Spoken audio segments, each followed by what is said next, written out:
And welcome into the Believe in Ole Miss podcast. So excited today to have Trey Wallace with Outkick.com. Does a phenomenal job covering all things college football. Trey, thanks very much for carving out a few minutes today.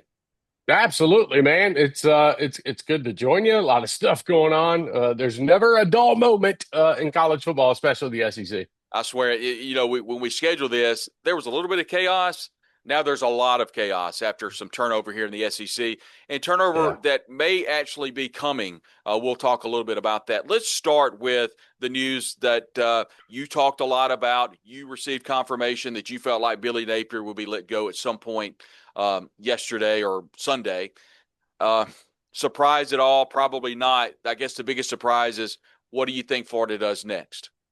Yeah, the whole thing, and even listening to Scott Strickland talk about it, and some of it was brought up about the OC spot that Billy Napier, didn't fill. I think that boosters were ready for a reset. Well, I know boosters are ready for a reset.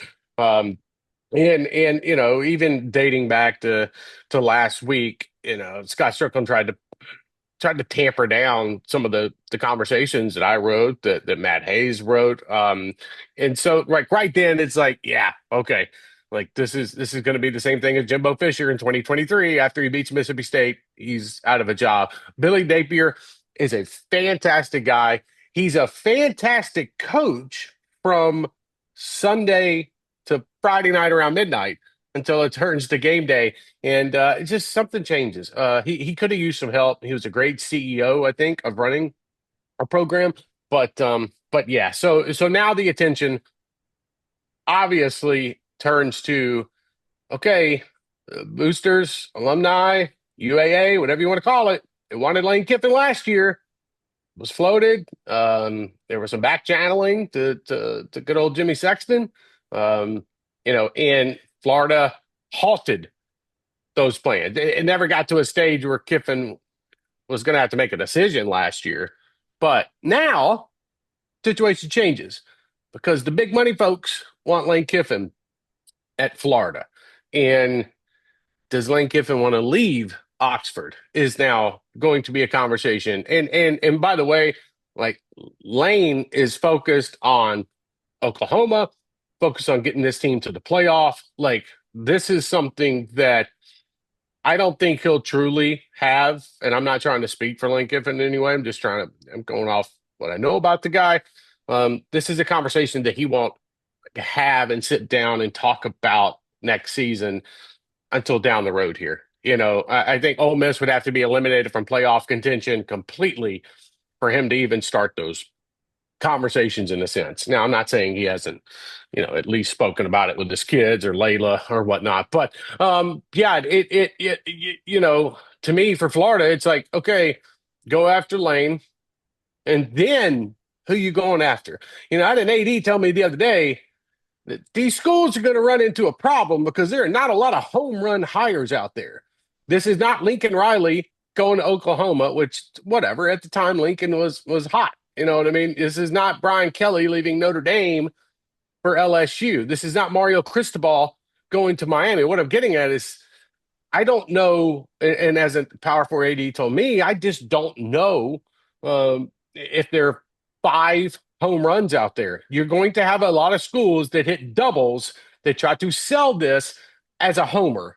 And in reality, it might be like an inside the park home run with a couple of errors thrown in there. So it's going to get interesting, I think, over the next month and a half. And just know there's not a sitting head coach that's going to leave their spot that they're in right now for another job, in my opinion, before we get to the month of December. If you're athletic director Keith Carter, who, by the way, reached out, or should I say Chuck Rounsaville, the Ole Miss Spirit, reached out to Keith Carter, and he responded basically that Ole Miss was being proactive and doing their Yeah, best to try to keep Lane Kiffin, which, by the way, whatever the financial package is, I feel like Ole Miss is in a great position to fill that. And whatever that is, I feel like he would be worth every penny from what he's brought to the university.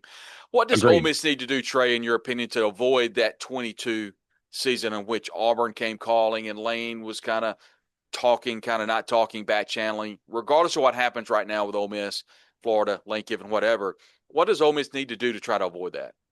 Yeah, they came up with the right situation a few years ago. A lot of that, though, had to do with the family, in a sense, and that's been documented. He's talked about it. I've written about it. But I think for Ole Miss, they're already going to pay Lane Kiffin. Like that's the thing. Like Lane Kiffin's going to get more money. This is not about money for Kiffin. This is not about padding his bank account. Lane Kiffin's got enough money. He can leave right now, and his kids' will be set up for the rest of their lives. Um, this is about which organization, I use that organization as university. That's what it is now. This is professional sports in a sense. Um, am I going to be able to contend for a national championship on a yearly basis? And I would say you're doing it right now at Ole Miss. You're in contention. You're in the conversation. You just went wire to wire with Georgia.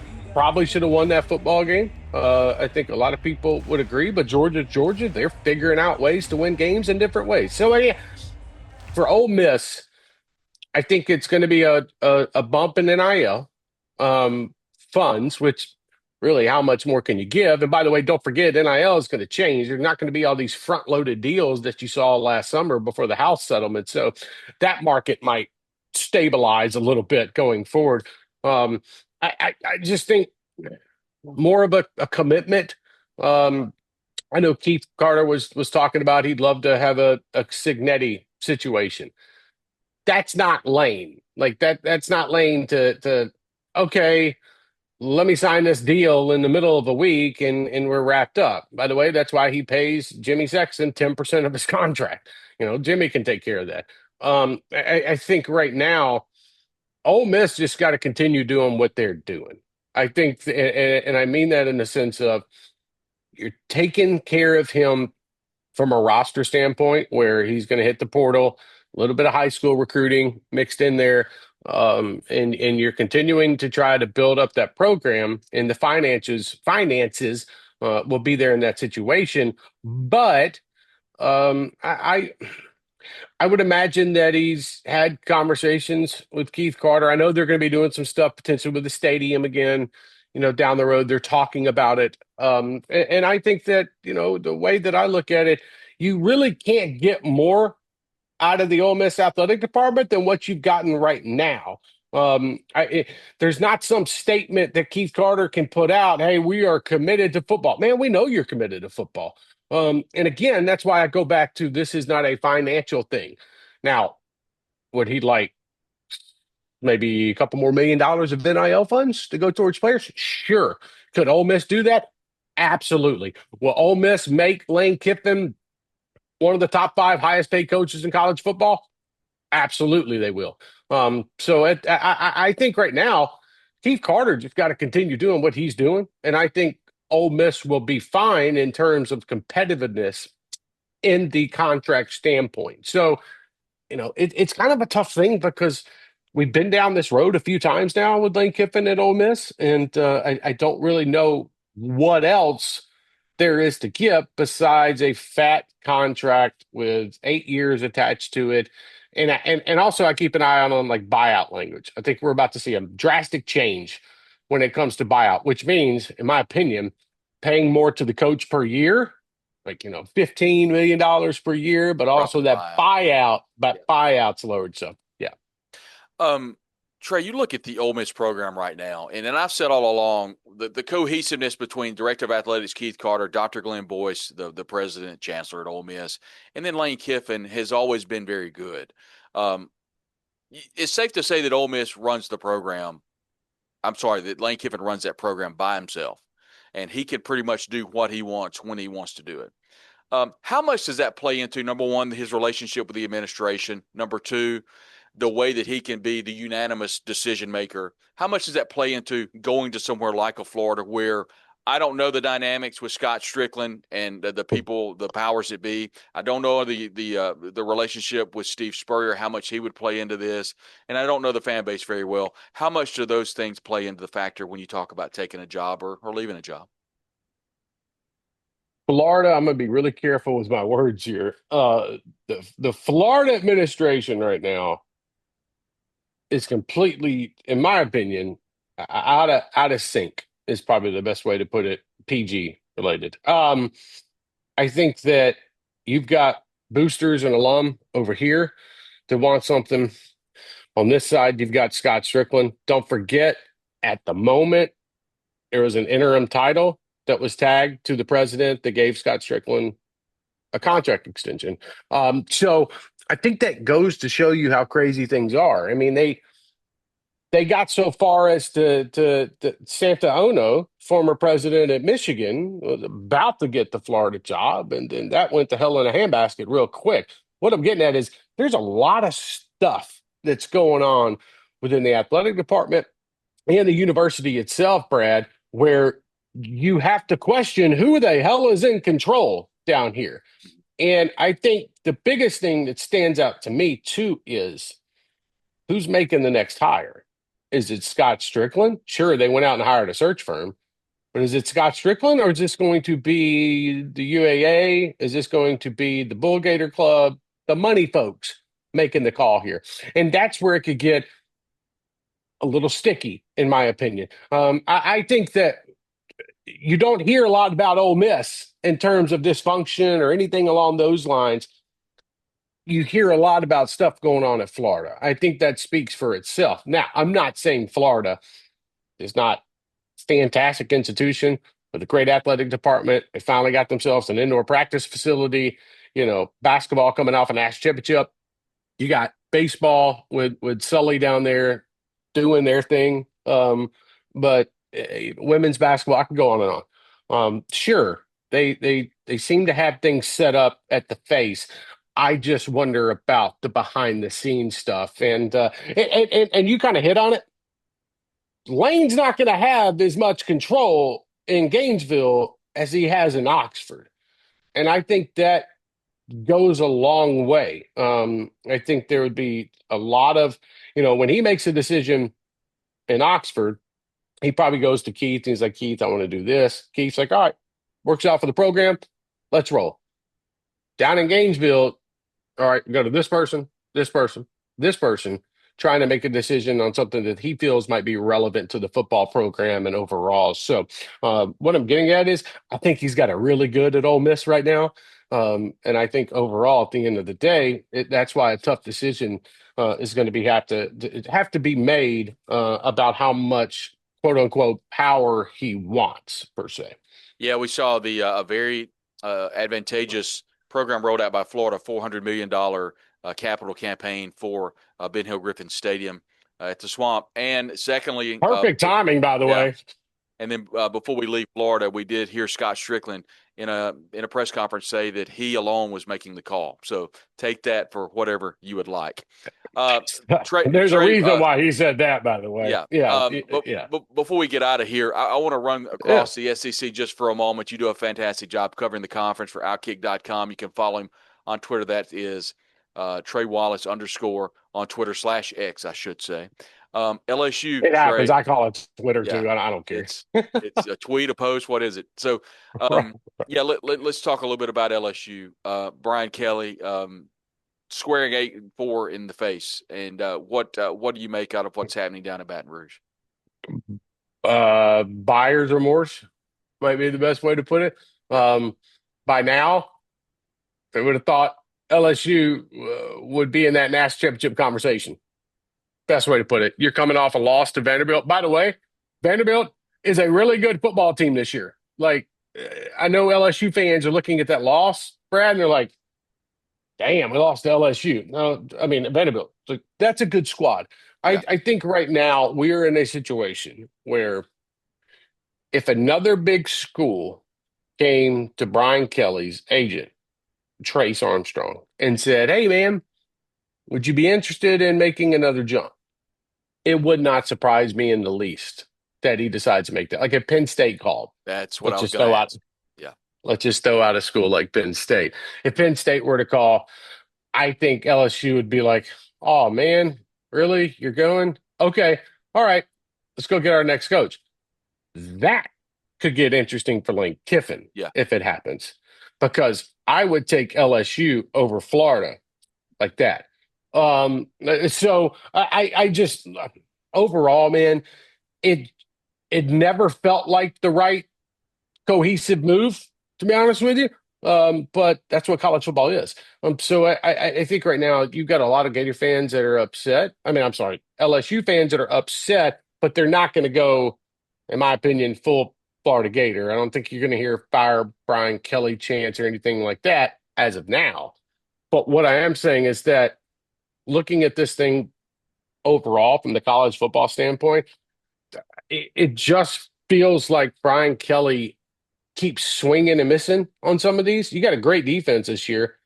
And I know you can't help that Nussmeier has been a little bit banged up. That's understandable, but you got to find ways around it. And and Garrett Nussmeier is a good quarterback. But I think expectations, reality is not really at that spot right now where they probably thought they would be in that sense. Now, I mean, they were number 10 coming into that Vanderbilt game, but you go on the road and you lose that one. I think it just opened the eyes up a little bit, Brad, of folks down in Baton Rouge. FanDuel has that game as a 2.5 point Texas A&M favorite. LSU is a home dog, Trey, for the first time since I don't know how long it's been. I don't know if you know that. I don't know. And that game's at night. It's at night. Like that's Night home dog. hell, that's 3 points. Yeah, That's 3 points. It to a should team be not named Alabama. right. That should be 3 points. And credit to Texas A&M for what they've done and being able to be in that spot because Texas A&M's got a damn good football team. But that is like just me and you talking in general. That's shocking. That LSU wouldn't be a favorite. Not saying they deserve it. I'm just saying looking at it, it's like wow. Okay, really. Before we get out of here today, Trey, thank you so much for coming on. It's been Yeah, fantastic. We absolutely. could talk for 3 hours. I know. I want to talk just for a moment about Hugh Freeze down on the Plains.